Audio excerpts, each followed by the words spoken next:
guys, welcome to my channel. My name is Irina. I am a first year at Wharton getting my master's degree in business administration. And this is my friend Kenton. He's a second year here. And Kenton, can you just tell us about yourself and also the startup that you're working on? 100%. Hi everyone, my name is Kenton McNeil, second year MBA here at the Wharton School. And I'm working on a startup called As You Are, which is really focused on community building and event planning, where we focus on curating positive events for MBAs and as well as young professionals, where we've thrown parties as well as taking people to other countries, really focused on the hospitality and fun aspect of business school. Yep, and this is my new series where I go around interviewing cool people, especially founders like Kenton. Oh my gosh, thank you. So that's really cool. That's a great intro of As You Are. My first time encountering it was on Instagram, and I thought it looked really cool. But I wanted to see if you can take us through the initial stages of founding As You Are. How did you come up with the idea? Who are your co-founders? I know some of them are at different business schools right now. Yeah. So it's actually like a long story. I don't know how much time we have. We have time. Okay, so I wanted to do hospitality, and I was reaching out to a lot of people right before I went to business school about what's the best way to transition into hospitality. And so someone said, oh, you're going to business school, why don't you start throwing events? Like if you start throwing events, you'll understand more about the customer market, the volatility of everything, as well as understanding the importance of partnerships and things like that. I met my first founder at a wedding. And so we were at a wedding. They're like, okay, you're going to business school, what do you want to do next? I'm like, I'm probably going to start a nightclub. And they're like, I want to start a nightclub too. So why don't we do this together? So I'm like, yeah, well, I was planning on like getting into it by like starting to throw parties or whatnot. And they was like, well, I want to do that too. And so we just figured out everything we need to do, figure out the company, and then we initially started throwing parties. And then along that way, I went to a consulting recruiting event, which is where I met some of the Fuqua students. The first person I met was going to Booth. I met some of the Fuqua students, and they're like, I heard you're throwing parties. Like, we want to throw parties too. And we're like, okay, join the org. And so that's how we ended up with a founder at Booth, two founders at Fuqua. And originally it was just like figuring out the contracts, negotiations, the finances, the pricing, the marketing. It was really so much ins and outs that we had to figure out. So I think we really looked at like who were doing similar things. So we looked at like, okay, who travels and hosts parties. We thought about like Sold Out Days. Elevate Social has an HBS founder that really does a similar thing and overlaps with what we try to do. And then from there, we tried to reverse engineer, build those relationships and just go into different cities and figure out when's the best time to really like throw a party. And then over time, we started to venture into travel, first doing a cruise, and now I'm planning an entire trip, really graduation focused to Jamaica. Wow, Yeah. that is sick. No, that's gonna be cool. So how did you get into travel and hospitality in the first place? What really drew you to this field? Okay, so this is actually a funny story. I have a lot of details. I'm trying to figure out which ones I want to share. I think I'm coming up on my promotion at Deloitte, and they're basically like, you need to figure out what you want to specialize in because you're about to get promoted. And I'm like, I don't actually know what I want to do. So I start going through like our different portfolios, figuring out what am I passionate in. And I really like set down like, okay, what do I do in my free time? And in my free time, I travel, I eat, I go out to the club. And so I was basically like, do we have any industry that overlaps with that? Because I want to like, in consulting, you really need to be an expert on your industry. So I wanted to see what industry do I consume passively. And for that, that was hospitality. So I started connecting to a lot of the partners. I started doing a lot of trainings. And I'm like, hey, I'm really knowledgeable about this. I have a background in psychology, and that's a big emphasis on the industry. And so that led me really to want to focus on hospitality. And as I started to take like a deeper dive, I started to see like not only the failures, but like the people that were successful. And how much upside there really was in the space. Okay, so are you going to try and focus on this full time after you graduate, or are you going back to Deloitte? So it's really like a lot of options. I'm definitely going back to Deloitte, but I think I'm really open to like the multiple possibilities of what it can become. So like we're thinking social club, we're thinking grow our expansion and become like a global event party group. We're also thinking possible social networking going into the app. So there's a lot of different ways that we're thinking about what's next for us. I work into consulting. two of the other founders also work in consulting. So one's going to be at LEK, one's going to be at BCG. And then we also have another founder that's doing strategy at IBM. Nice. And so the issue is not a lot of free time. Yeah. And like our entire customer market is like MBA students in the class of 26. And so we're like, what does the future hold? I think my drive is, I'm interested in social clubs, but I think I also want to be an operator and go brick and mortar. And so I'm thinking about even just going full cocktail lounge, starting a cocktail bar and seeing if I can really operate at a high level and continue to drive positive cash flows while owning the property. That is really interesting, going from basically an event planner to having an actual brick and mortar physical presence, which I think, looking at how like third spaces trends have been going, there was a boom of them in the past, right? And then with COVID and the rise of digitization of everything, I feel like a lot of cafes and traditional third world or third place spaces have been decreasing. So I actually think there's going to be a lot of pent-up demand for something like a cocktail lounge. Yeah. So that's really interesting. It's interesting that you say that. I think like what I really found in like the work that we do and in this space is like there's such a big desire for community, and it's literally very hard to make friends as an adult. And so our literal product that we really try to keep price competitive is like creating community. And like even transitioning from event planning to the cocktail bar, that's gonna be the focus. How do I get you to come, relax, and also put you in a space to meet other people that's similar to yourself? That is fantastic. I definitely resonate with that. I know a lot of people in our generation especially feel the desire to connect with people in person a lot more. For sure. So you mentioned that you looked at a lot of competitors when you were starting your company. You mentioned a lot of challenges like pricing, figuring out contracts and all of that. And so I guess, can you start with how you're carving your niche? You also mentioned that your main customer demographic are class of 2026 MBA students. Yeah. You guys are graduating soon. Yes. So I guess, how do you think about like future growth in terms of acquiring new customers? And also in the past, what were some of your main challenges? How did you work through them? Yeah, I can answer both parts of the question. I think right now for growth, that is like what keeps me up at night. Constantly thinking about what are the different ways to like grow the base, attract new customers. I've been tinkering with social media, word of mouth, and just thinking about, okay, do I focus on this demographic that's transitioning into consulting, VC, IB? They're not gonna have time to go to a party. Right. And so how do we pivot to focus on our demographic and age with them?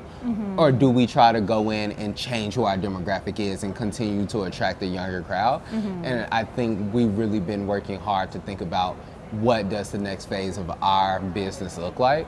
I think some of the challenges that we found earlier on were like pricing. So I used to price $5 tickets. I love cheap, I want affordable, I want anybody to be able to come. And one of the feedback that I got is that our prices were so low that it made our product seem cheap.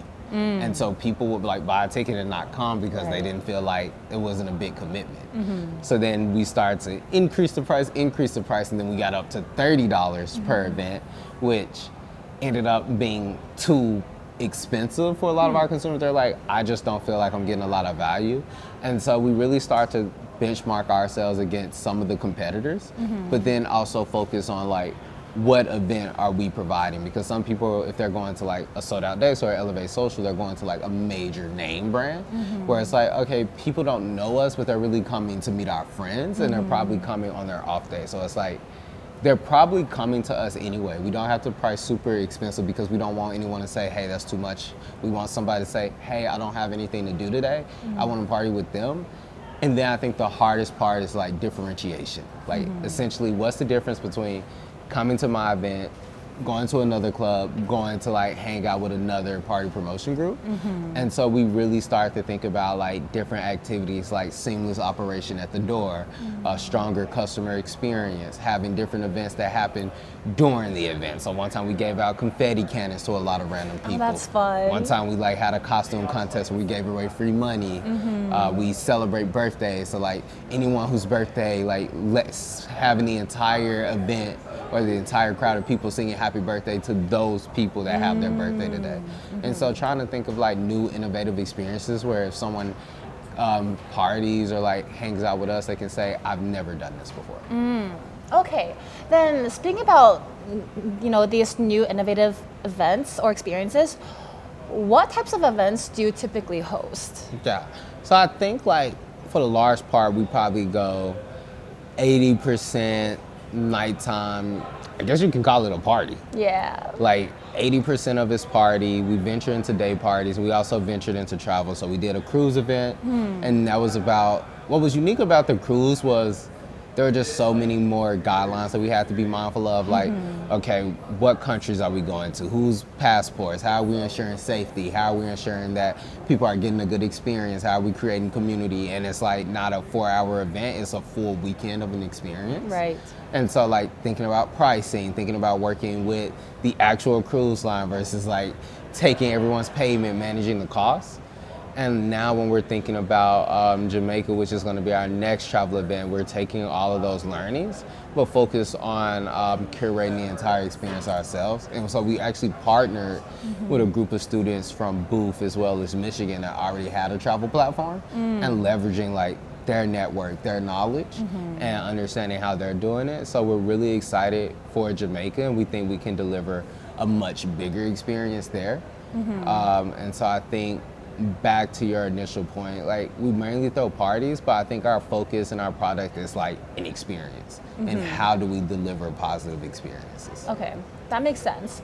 For the cruise, did you buy out the cruise? I'm No. trying to wrap my head around what this looks like. So like for the cruise, it was really about contacting the cruise, reserving like a bunch of spaces. And so we had to Like guess, rooms yeah, or conference centers? rooms, spaces, conference centers. Like we have to book different parts of the cruise. So I think some of the biggest things is like all of our risk is front loaded. Right. And so we literally have to think about how much demand do we think we can drive for this event, guesstimate that, look at our historicals, and then make a bet on ourselves. And so we're gonna put like, sometimes we put up 20, 40, 60,000 up front betting on this event. And then it's like, okay, now we did it. Now, how do we drive demand? How do we Right. sell these tickets? How do we curate an experience How and do you hit those market? numbers? Yeah, so that we can actually hopefully break even and then go into a profit, which, I mean, I think now, like, fortunately, we've never hit a loss before. And I think that's really just been with like really conservative forecasting. No, that is great. We definitely need to be tight on our forecasting metrics. Yeah. Okay, this sounds really interesting.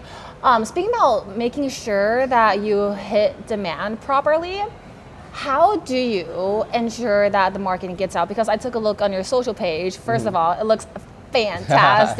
Thank Every you. single post that you have, I want to go. And so, yeah, like, do you chase virality? Do you have some sort of strategy to market your events? Is it predominantly word of mouth? Well, so the power of word of mouth is pretty strong.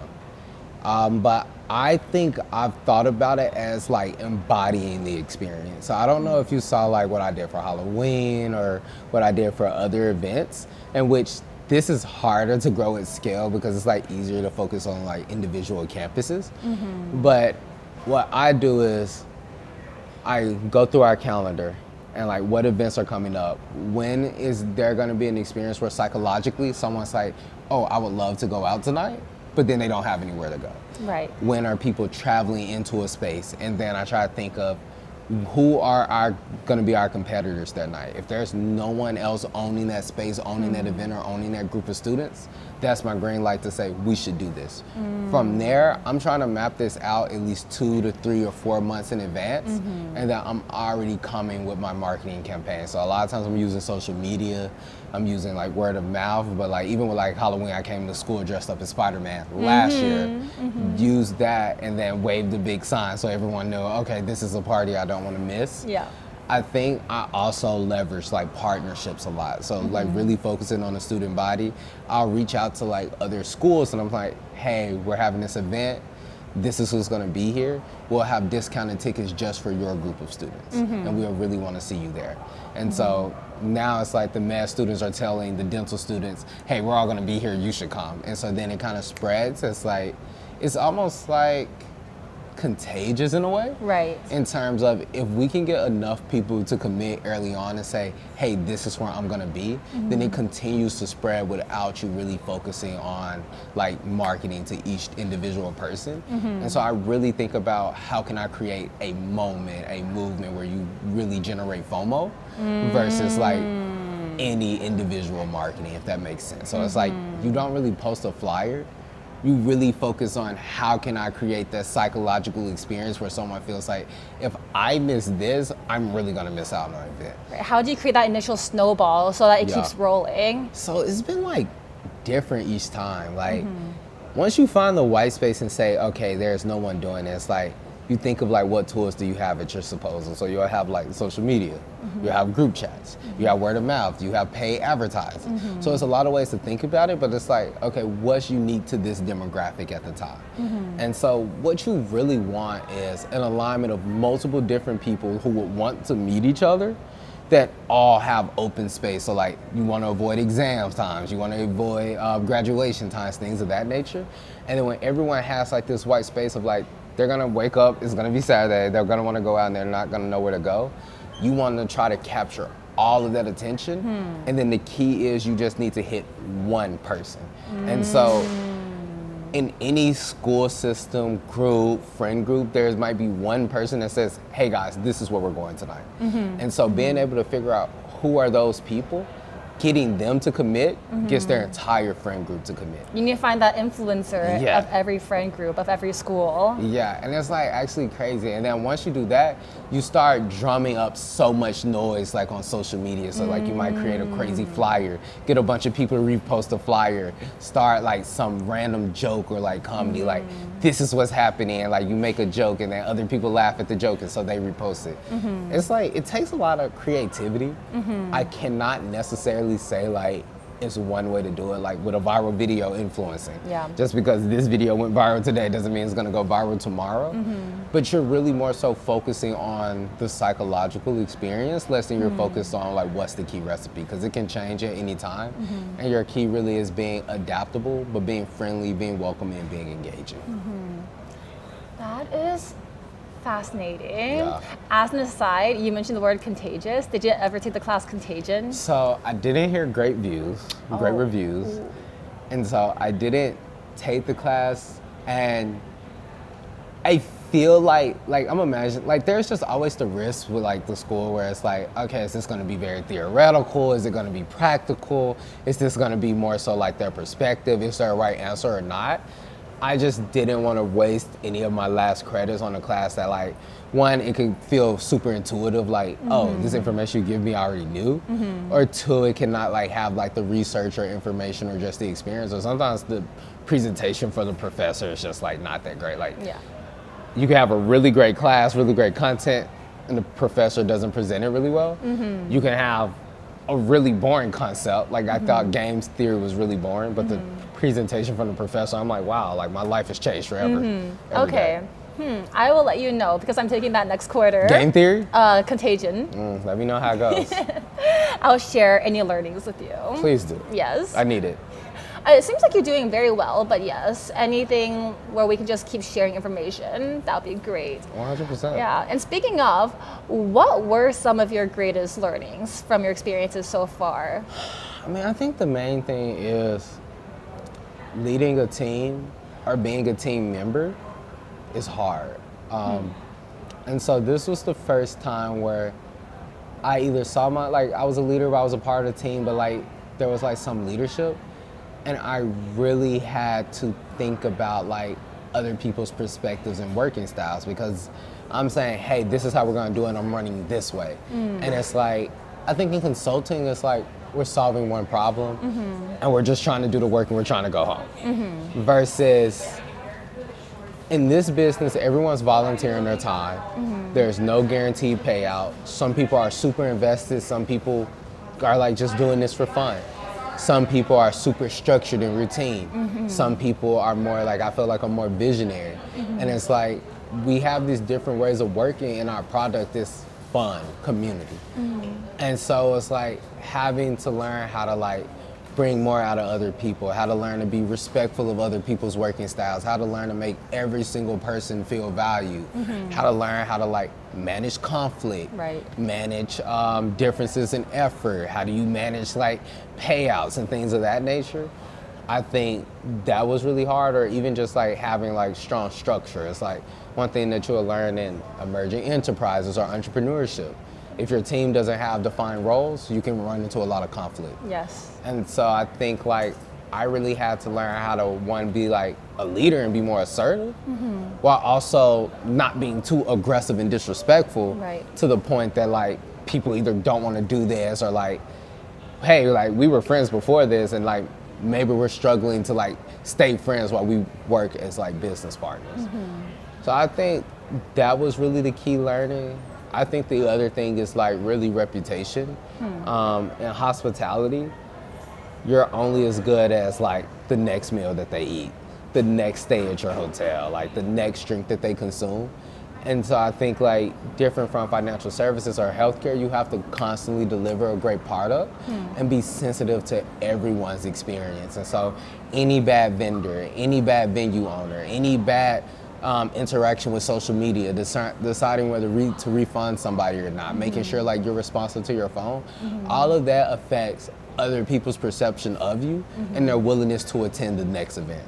And so constantly being customer centric first and thinking about, are these people's needs being met? And making sure that once their needs met, how can I ensure that they feel taken care of, and that these emotions will carry over into a positive experience where they will want to attend the next event. I see where your background in psychology is coming into play. 100%. And also I think what you mentioned is all very underrated, because I feel like especially for juniors or people who are earlier on in their career, people tend to place a lot of emphasis on hard, tangible skills like financial modeling, or like accounting, or like engineering and coding. But as you like get higher on the career ladder, once you move into more executive positions and leadership roles, yes, these soft skills of how to manage a team, how to coordinate with different personality types, that becomes so important.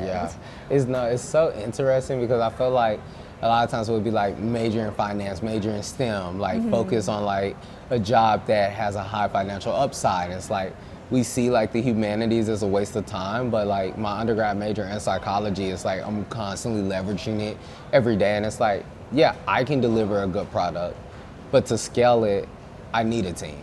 And how do you bring the most out of your team? How do you be a good teammate and a good team member? And I think like some of the biggest things I really had to leverage is like, who is this person that I'm talking to? Like if someone is conflict avoidant, sometimes what they're saying to me isn't what they're saying to me. And so I need to be able to read into the lines. It's like, okay, I've upset this person. How do I rectify that when they're not communicating to me what exactly what I've done to upset them? So then reflecting on, what have I communicated? What has my body language shown? What has my history been with them? And what could they be feeling in the moment now? And what do they need to hear to feel validated and heard, to feel like they're a part of this team? And like that just takes a lot of cognitive work, and you just really have to be sensitive to that. But I think like once you hit manager, senior manager, CEO, and you have those aspirations, the ability to galvanize your team, keep cohesiveness, and make people want to be a part of the team is like super important. You can only do that with soft skills. Definitely. I agree with all of that. I also think that, you know, it's easier to rectify one-on-one conflicts, but we're working in teams, right? So have you ever encountered situations where like there are disagreements between multiple people in your team? How do you like make the entire group unified again? Man, so for sure, we've definitely had like team conflicts, and like, mind you, this isn't like a small thing. Like when it's larger, it's probably like a much bigger issue. Like I can't imagine being like president of the entire school or like president of super large orgs where you're dealing with like a lot of personalities. I think a lot of times it's like I've really focused on vulnerability and empathy. Like being able to acknowledge like people feel this way. Like first I want to make you feel seen and heard. Right. I want to make you feel validated. And then once I say, okay, I see you, I acknowledge you, now what is our best path to move forward? And how does what is most beneficial, not just for you, but for the company as well?